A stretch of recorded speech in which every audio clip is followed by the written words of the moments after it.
Sean Corby. I am the chairman of the NAHA committee, as well as the global creative director for Living Proof, and I'm so glad you're all joining us today.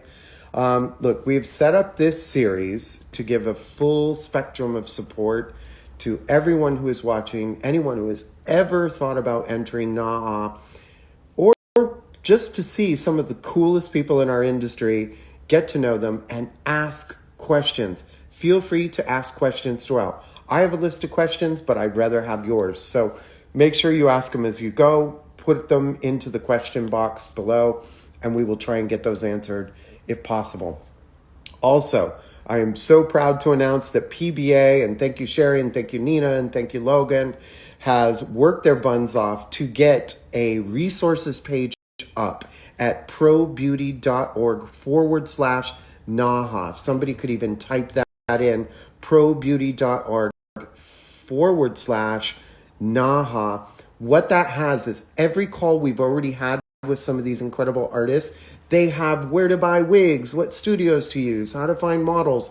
And so everything is being put into this resources page. So make sure you check it out. Also, you can watch our previous interviews and the right here at Pro Beauty Association on Instagram at IGTV. So got that all out. I'll mention it again at the end. You want to know who's here today? This is a multiple nominee and winner, a creative director of just about every brand I can think of. Any brand that didn't have him, they wanted him. He's a stylist and a photographer, which we thought brings a very unique experience as far as NAHA here to the experience today. And he's also a really, really nice guy. So without further ado, I am going to invite. How are you? I'm fantastic. And by the way, we have a tradition, don't we? Whatever you're having, we've all heard the "I'll have what she's having." Here we are. Oh, yours is. I look like a wimp. I have this little. Cheers, and cheers to everybody watching. Cheers. It's a G&T, as he calls it, folks. And I even rolled out the round ice cube for you, which seems to be melting. Wow, but... that is very special. You're very special. So, Damian, we're so glad you're here, and I've followed your career for years. Every picture you do, whether it was for these incredible big budget campaigns or whether you were winning a NAHA, just always has that crispness, that clarity, and that little bit of I call it almost on the verge of darkness to some of it that is pure you, and I love it, and we'll get into explaining all that later. But first, I want to get to know you as a young Damian Carney. Are you ready for that? I think you might need longer than the time we're allotted. There's many, many years. So, okay, well, let's just start there. What were you like as a teenager? That's actually like, a lot of stories you hear. I'm one of 8 kids, right? One of 8 children. 5 boys, 3 girls. My parents were Irish. They died very young in my life. I lost them very early. Oh, no worries. Life goes on. We deal with things in different ways. But basically, I was 3rd youngest, and a lot of my other siblings, they chose careers. I was a carpenter. There was a PA to a company. The list goes on. 3 or 4 years later into their career, I did notice there was a pattern, and the pattern was they'd chosen the wrong career, and that they were unhappy. Okay. They really didn't see, they'd done their training, they achieved where they somewhat thought they were going to be and where they got to, but beyond that, there really wasn't anything else. So it was just boring, so clock in on a Monday, Friday. So I thought, no way would I ever do that. My parents at that time, my dad, he was okay, and was keen for it to do whatever I wanted to do. But I was always fascinated by hair. The usual story. I went to the barber shop and just the noise of the clippers and just watching somebody change somebody's hair. I didn't understand it, of course, but it was the smell, it was the sound, it was the dynamics, all of those kind of things. And I thought it was really, really cool. Now, did I have the courage to do that at the beginning? And absolutely not. Anyway, rewind a few years later, I did go to beauty school in the UK. Birmingham, which is the second largest city to London. Oh, I I spent love it 2 years there. there, and I was the Yeah. only guy, well, that's debatable, in a bunch of girls. So I did get a little bit of the special treatment, which I didn't realize at that time, and I do thank everybody. But I was shy like everybody else, and that shyness comes from insecurities, not knowing what to do, confidence, and other things. But I am truly grateful. I do believe that everybody, no matter what they have in their walk of life, especially hairdressers, there's Right. somebody that's always behind you. There's been, you could count them on your hand that they hugged you, they gave you words of encouragement, don't worry, it's going to get better next time, and so forth and so forth. So I was very lucky that I was surrounded with a lot of love, which I didn't realize at that time. Now I'm older. Yeah. Of course it was. Yeah. Anyway, I left school, but while I was at beauty school, I was a little bit ahead of the game because I could see there was a difference with beauty school and a difference between the real world of hair, of salon hair. They're Right. linked, but there's a little bit of a discord, a disconnect. So I was a Saturday boy. So I was a very Okay. good Saturday. If you asked me to do anything, I was there. I was Okay. on it. The towels were shampooed. I was sectioning. I was doing whatever. I was diving into everything. So I started that at the same time I went to beauty college. So by the time I left beauty college, I had to do further training, obviously, to become a stylist, but it accelerated it. In addition to my beauty school, I would go and do model night on a Tuesday and a Wednesday night at that salon. And it was a Wow. cool unisex salon. It was all brown and cream and chrome Yeah. and gold. And, not what you'd want now, right? Anyway, now I tell this story many, many times whenever I'm talking about my career, but education, I do believe with my heart that education is vital to whoever you are, whatever stage you're in your life, whatever you're into. Yeah. I went to a hair show and it was called the Weller Vogue. And it was Wella Weller. Vogue? Weller Okay. Vogue magazine, and Weller Wow. had a very similar competition, which was a photographic competition. And basically, you submit and do whatever. I didn't enter because I didn't have the courage. I didn't have the qualifications. But I went to the presentation. There was Trevor Sorby, there was Michael John, and I can't remember a few other ones. Forgive me for not remembering them. But the one that did stay true to my mind was Trevor Sorby. So out came these models. I didn't know what had done to them, but I knew that there was a magic. And Yeah. I think sometimes you don't need to understand a lot of different things, but you do understand with your senses that is brilliant. Yeah. I had the courage to write him a letter. I actually cheated. I got my Trevor. friend my sister who's in PA to a lawyer. She helped me, and my letter impressed them. So that was the date. Times when you'd post the letter and you'd wait for a response. And of course, I got that letter. It's somewhere in some archives with this headed paper and it's signed. Anyway, went to do a test. Then I had to get 3 models, had to cut a 1 length, a layer, and a graduation. And at that time, I thought I knew what I was good at doing. I had a good understanding, but there was more blood everywhere and more fingers coming off than really what there was hair. So obviously, he saw potential. I had to do some retraining. That took, I think, maybe 2 months. You go through a series of kind of models that you have to do. Then you have to do a presentation of, I think it's 12 to 15. It's your final test. And it's always done on a Friday evening, because it's hiring or firing night. So you either make the grade or they let you go. Yes. Oh, no. No this practice pressure. is very much done still to this day, I believe. They're very similar at Trevor's and other companies. And that's what I did. So I passed. Anyway, long story short, I then worked in his salon and then eventually worked at his academy in London, Savile Row. That's where I met Vivian McKinder, Eugene Solomon, Ruth Roach, Antoinette. Antoinette and I started at the similar time. Yeah, Really? so, yeah. Then I ended up owning up my own salon. And for whatever reason, I don't know if you've experienced it or those who are listening, there comes a time when you've got to do something for yourself. Yeah. Right? You just got to have a go at it. But obviously, a salon's a serious business. So I opened up a business in Covent Garden in Monmouth Street and had it for 10 years with 3 other partners. And we focused on education and we had the salon.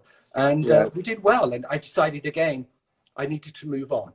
One thing that I'd like to drive home with this little thing that we're having today is don't be shy of really finding your soul and your heart about what you want sometimes.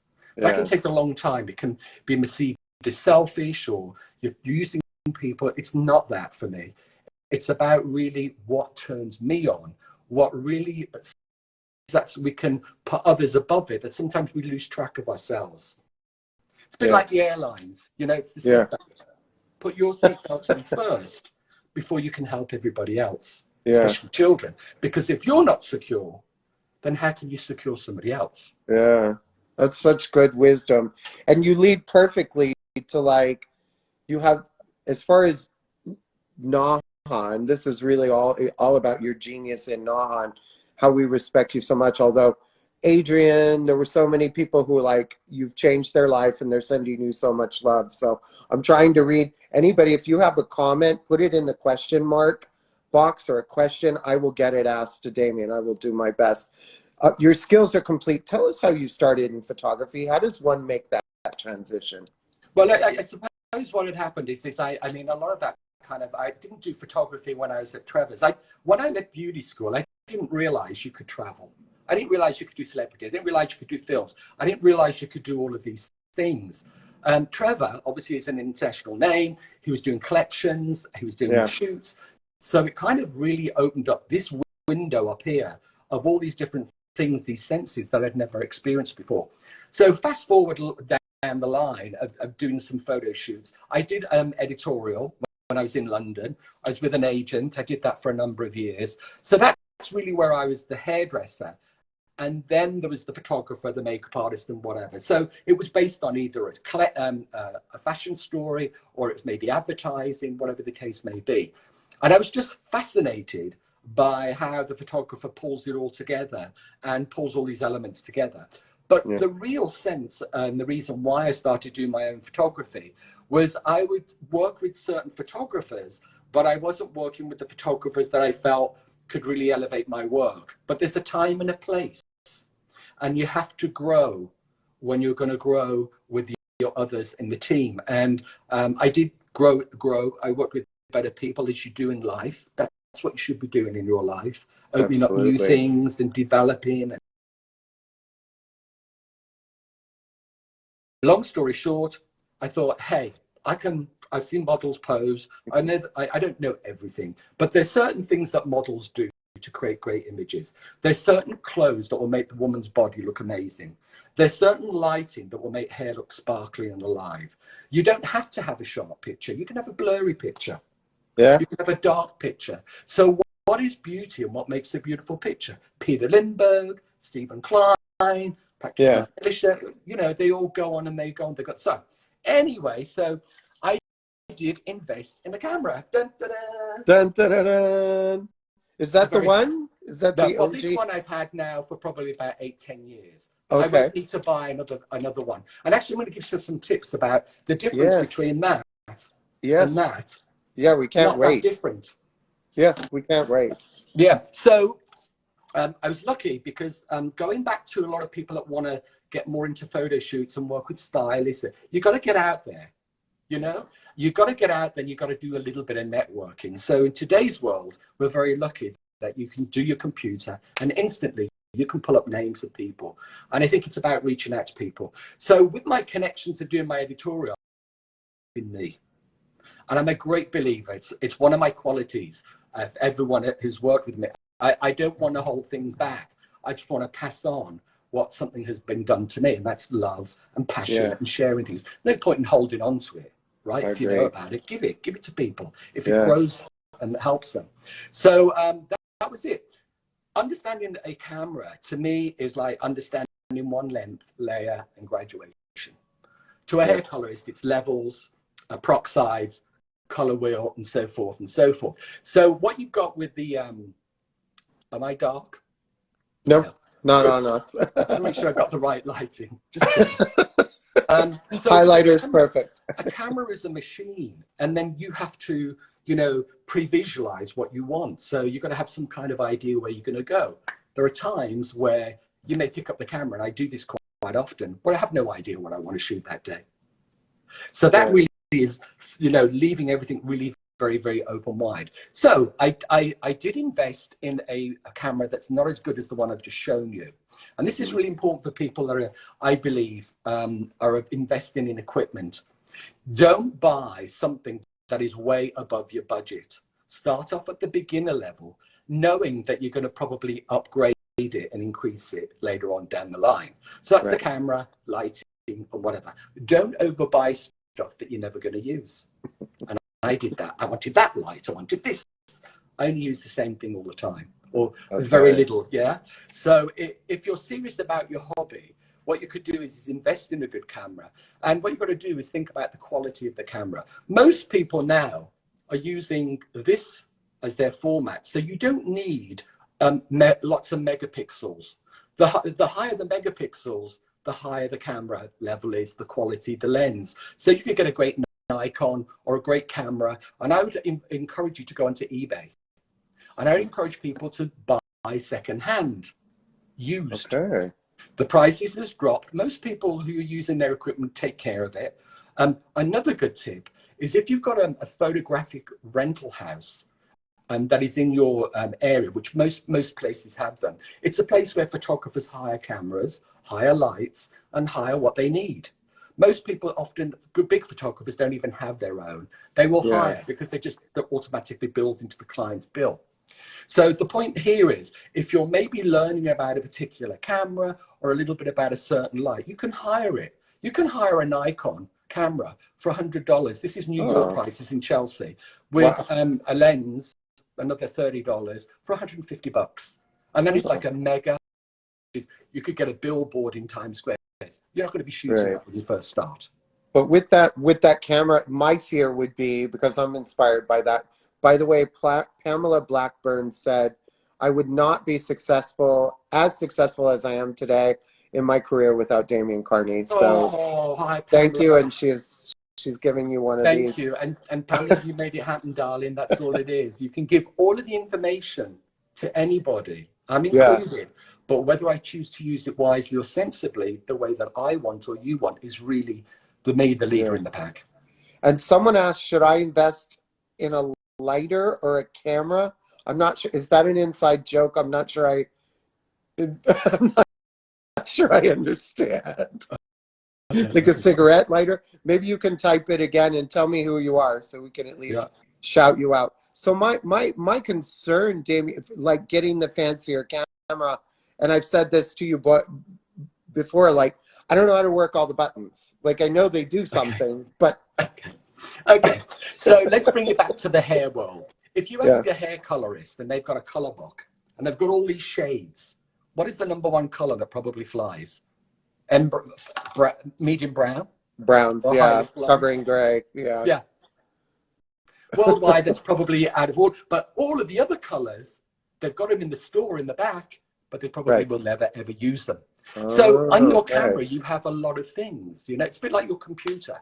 On my computer, it's capable of doing spreadsheets and doing all of this, but I use it for emails. So it's only doing a tiny percentage of what it's capable of doing. So don't get so bogged down on what all these things are. You'll navigate through it. I used to do it like twice in the evening, twice a week in the evenings or on a Sunday. I would go out and I'd practice. I'd try all the different things. The wonderful thing about now, it's digital. So if you don't like what you see, you can adjust it. We don't have waiting for film, which was expensive, and Polaroids, and you have to develop, and then you got it developed, and you're like, oh, they're all dark, or they're all out of focus. Oh, you can deal with that immediately. But that was the fancy camera we talked about. You can learn the same lessons on your camera here, because this is just the smaller camera in the sense of its capability of blowing up an image to a high quality. It has limitations, but it has the same mechanics in a very basic form. So this is actually a very good tool to master first, because you've got to master angles, light, and so forth. Of course, we won't connect with flash. And it's automated enough for us. And by the way, sorry, there was a typo. Somebody put, a crimper, lights or camera. Which would you invest in first? Good lighting? Would you invest in a good lights or a camera first? Camera first. Camera first. Because that'll determine what lights you want to buy. Yeah. The camera that, the lights that I have right now, they're basically flow, so they're natural one. They're like the diva lights. Can you see that? Okay. Yes. Yeah. No wonder you're so glamorous. Well, that's exactly. Hello. Whatever, and go out and shoot in daylight. So start with daylight. Look at the way that daylight starts. You can shoot in very stark daylight where it's very hard, but it's not very good on textured hair because it'll make it look even frizzier. So you've got to shoot, you'll understand about how light reflects on hair without getting too technical. The bottom line is you can go on, as I have done since I've been off during this transitional time that we've been on, and you can go to YouTube and learn lots of different techniques. So Pierre is asking, can you show the lights again, please? And remember, we'll put everything on the resources page at probeauty.org/. Yeah. Sort of. It looks square. Yeah, they're just basically 4 long tubes. They could be tubes. Oh, 4 long tubes. They're daylight balanced tubes, which is keener flow. They use them in the world of film, and they use them in studios on TV. They're daylight balanced, so you can mix these with daylight. The only reason why I put these on is because it basically gives me quite an even tone. It's really great for a lot of photographers use them for mimicking daylight, even if you're not outside. Okay. There's lots of different ways. You can gel them, you can do lots of different things. The wonderful thing about this kind of lighting, and the same with the Diva light, you don't have to have this. That cost me, I think it was $1,000. Yeah. But don't buy it if you're only going to use it twice a year. I know I'm going to work it to death. And I know the camera that I bought cost me a lot of money. It was an investment in my career. Right. But with all the shoots that I've done over the years, it's paid for itself 1,000,000 times over rather than renting it. So I was very focused. Otherwise, you're going to end up buying a lot of equipment that sits on the side that really just gets dust and dirty. So I'd recommend buying used. You could get this used. In fact, this is used. I bought it used. I would. We have another question from Morgan. I'm reading it here live. For a NAHA Stylist of the Year entry, is it better to shoot full body, fashion, or beauty? Also, how do you feel about black and white versus color in competition shots? I see fashion, I see beauty, and I see black and white. I think they're all valuable. Okay. I mean, I think regarding NAHA, if you look at just the proportions of a body, obviously if you're shooting full length, then you're not maybe going to get the detail. Unless you've got a very big hairstyle, you're not really going to get this detail and so forth, and maybe the dynamics of the hair texture or color. Now, I think maybe for, full length, I think that for me, I'm not 100% all light judges, but that to me would maybe go into the editorial. Okay. And then regarding all the other categories, I'd aim for about waist or going closer. But to me, I wouldn't limit myself on those crops unless you felt it was a part of your concept and it really brought your images jumping off the screen. Yeah. And make sure, just to Morgan, so Morgan knows, you can't enter editorial. It must be published work. So so if it feels too editorial and it's not published work, go ahead and do what Damian's saying, which is more. Yeah. But you see, again, if you've got I'm not saying this camera, but if you've got a good amount of megapixels in your camera, you can shoot full length and crop it in to there. You can even, with mine, you can even crop it into a headshot. Okay. I can't do that with this. I can crop it in a bit because the megapixels is much lower. That's the smartest thing all the time, because I've done shoots, hundreds of shoots now for Alterna and Living Proof. And I always say, wait, you've got to get this. And they're like, I'll crop in later. These $250,000 photographers are like, I'll get it later. Yeah. Well, you see, also the thing is forgive me, I'm not the expert compared to other photographers who might kind of point on it. But sometimes you can have a picture that's maybe, 3/4 or full length, but you crop it in, it looks better. Yeah. Rather than actually shooting it that way. Or if you're going to do really quite close ones, you're going to shoot them that way.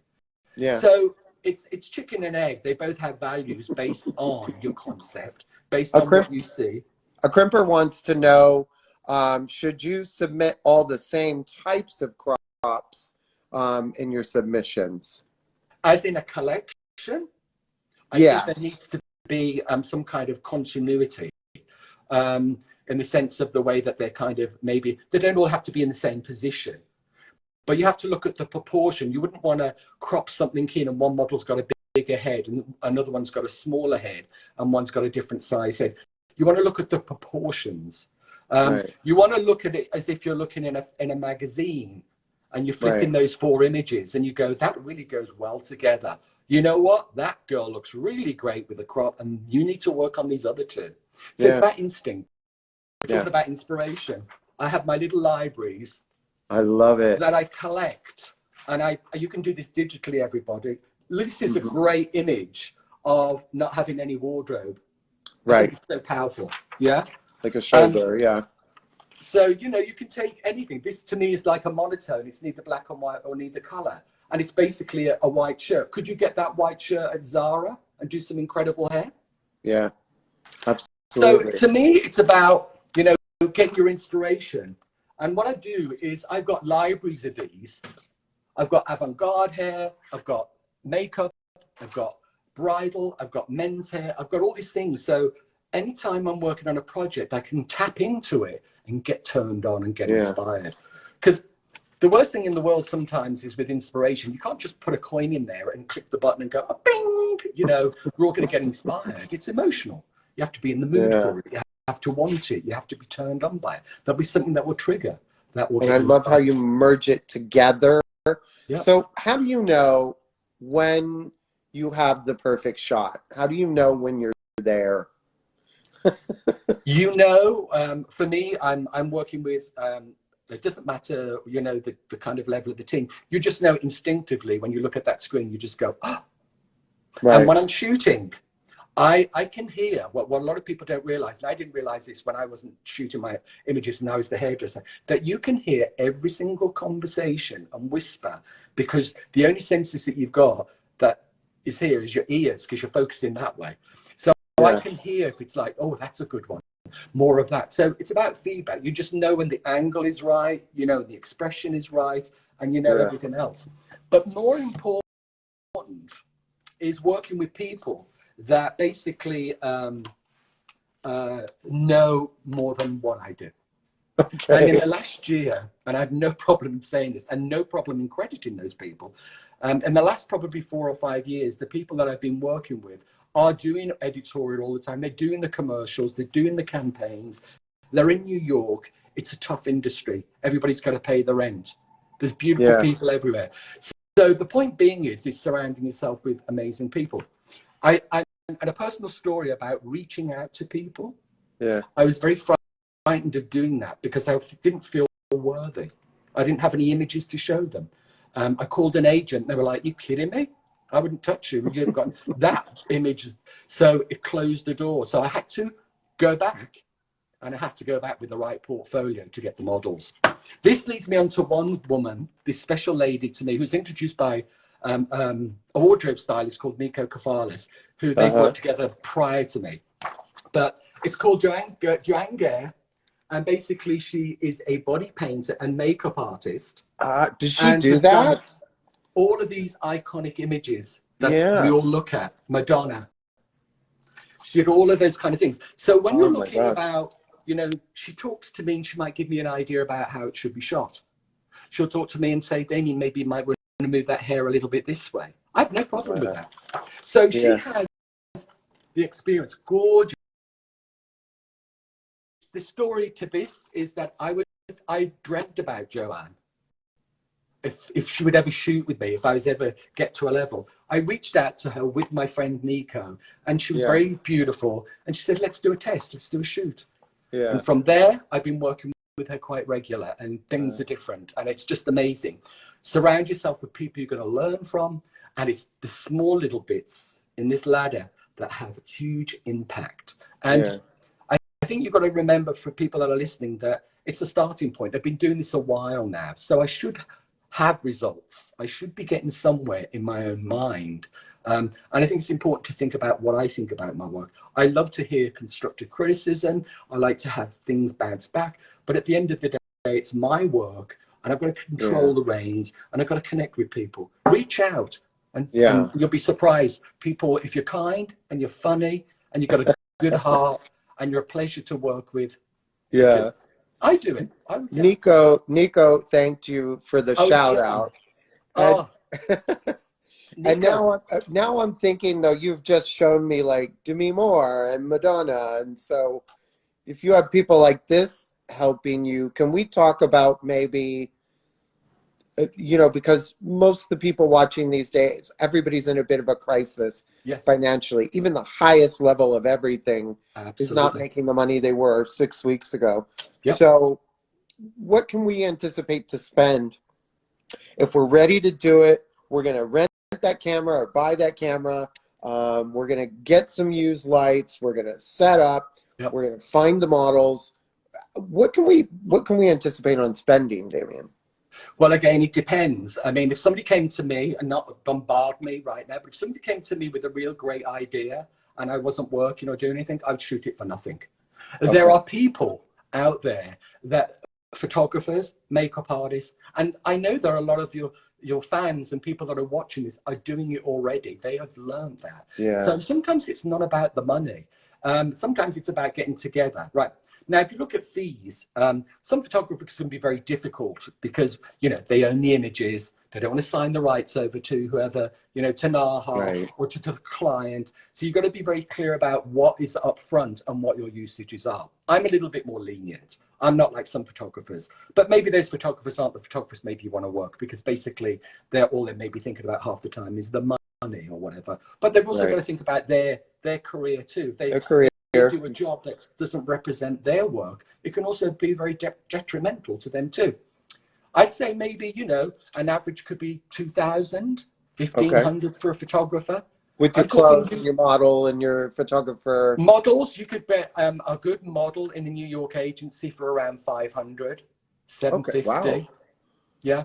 So you can't cut their hair, you can't style it, but these are good working girls. Okay. They know literally, I could shoot 5 of those girls in a day and it'll look like I've done a lot of work because they nail every shot. Yeah. Now, do I shoot models professionally all the time? No, because I want to shoot with them, see if they're worthy, and then you will encourage them. It'll take a little longer maybe to get a shot, but if I'm doing a shoot, I'll only need 4 or 5 shots of one look. Yeah. So you might just need to shoot a bit more. Equipment, that would also come under the photographer's thing. Right. Some photographers have a rate and they it have will their include all their equipment. And in addition to that, you will need to pay for retouching. So they might say it's going to be $100 an image. Now that seems maybe a lot of money to somebody. So if you've got, 12 images you'll retouch, and that's $1,200. But for that, you're probably getting some really great retouching that is high quality work. So you've got to choose your retouchers. But usually that comes from the photographer. As in equipment, they would take care of that. If you're starting out on your own, then I'd start with a low amount of equipment. Just get a nice camera, start shooting outside, understand that. Start off with maybe the ring beauty dish. Yeah. Understand that. And then advance to it more into actually flash. Then you've got wardrobe.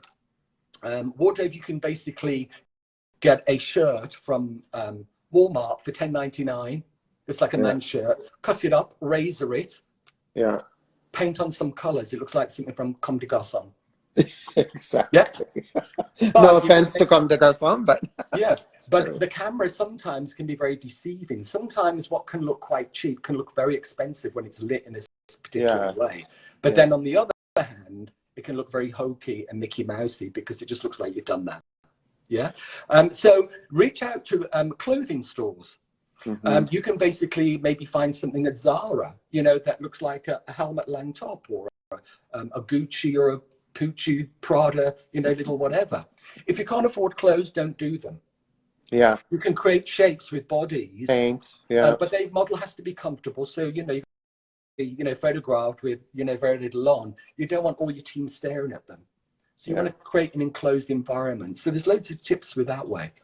Models you will find everywhere. Do you think these supermodels all live in New York when they started their career? Well, that was going to be my next question because, a majority of the people aren't in New York or Los Angeles or Miami. Cheers. Oh, is it time again? Cheers to everybody out there. Mm-hmm. So, and as we near the end of our show today, Oh I my just God. I want to ask you, because I feel like the model is everything. I really do.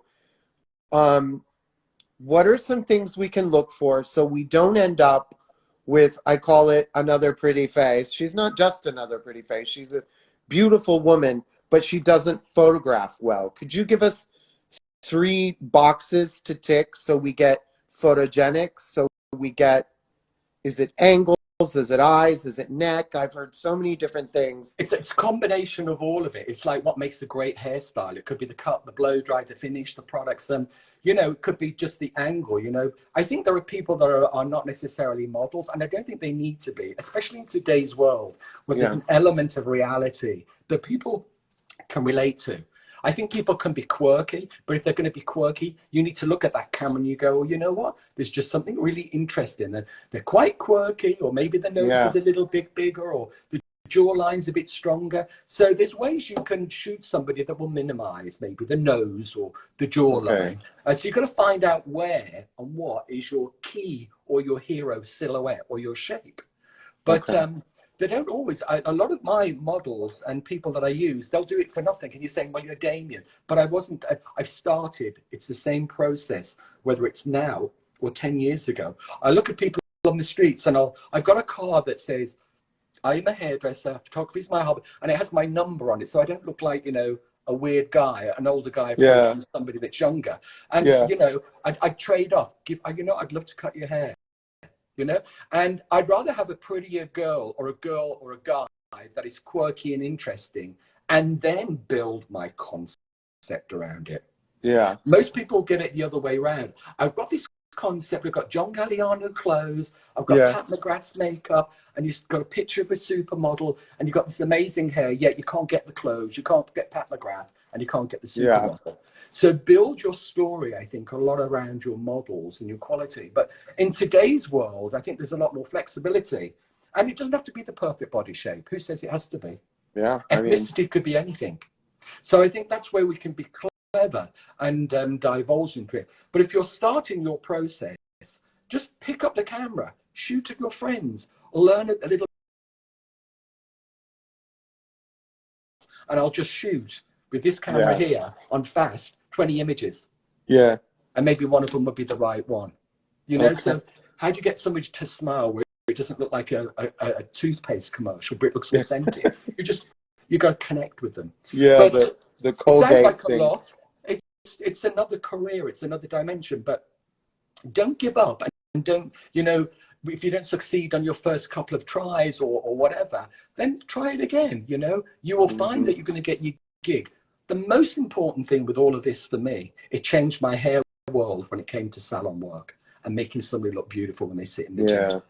Because I understood even more how important certain dynamics of the face are and how it contributes from the styling and the cutting and the coloring that we add. Yeah. You can take a picture and you look at a hair color and you go, that looks really beautiful. And then you take a picture of it and sometimes it looks cheap. I know. But which is the real one? What you see with the eye or what you see with the camera? Is my fringe straight? It looks straight to me, but it doesn't in the camera. Yeah, I agree. We're almost out of time, but I God. want to ask you the thing that you are most successful of, and also a crimper asked, the big aha moment you've had recently. So I'm going to merge those together and say, well, no, they can be separate. But first we'll say, what was your most recent aha moment? Well, I had 3 categories that I shot for my hairdressing friends, Adrian and Jania, that were finalists. And I admire that they had a dream. They put it on their little Post-it note, put it into their diary, and made it happen. And from that, they've succeeded, and their confidence has grown, and their whole world has opened up. So to me, that it wasn't about me being the photographer and making it look fat. It was about me making sure that they shine, because I got as much out of it from doing those shoots as what they did. You made their dreams come true. Damian, what is your greatest success? What are you most proud of? Your personal... Just helping people. Helping people. People have gone on and on about how much help you have given them, how you have changed their life. Um, I could talk to you for hours, but we have these limits, so it's Of stored course. live. So I want to leave you with this, and that is to give us something to take with us.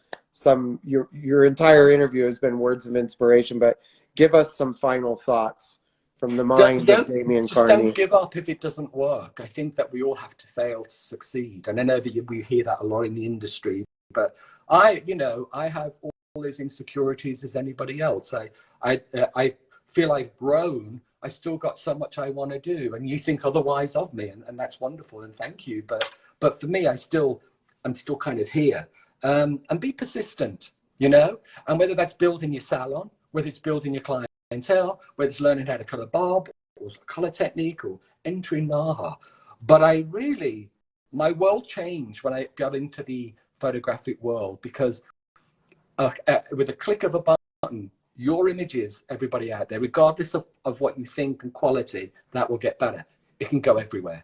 And that will build your brand, build your business, and doors have opened. And I've been to places and roads and avenues that I never ever thought I would have in my career. But that's also through to great mentorship and people that have been very supportive to me. If somebody wants to shoot with you, Damian, how do they do that? They can reach out to me. And actually, if they have any questions, they can reach out to me on Instagram. And also, it does have my website, which is DamianCarney.com. Taking notes. Instagram is my Damian Carney Professional. I'm an open guy. And one of the things when I do shoot with my client, I wouldn't say clients, my friends that have entered into the thing, we have a review afterwards. And they have things and I encourage them to work with other photographers. So if you've got a little question that I can help with, then reach out to me. Just like I said, reach out. And somebody will either say yes or they'll say no. I'll say yes, because that's just the kind of guy I am. That is such the perfect place to leave this. Folks, remember that all the resources that Damian has shared, along with all the resources from our beauty.org/NAHA. Thank you so much, Damian. You've been incredible. Thank you, Michael. Taking little notes down here on my laptop. We could talk for days, and it's such a pleasure to have this natural conversation. And thank you to PBA. I think they're amazing, and they continue to, do amazing things for the industry. And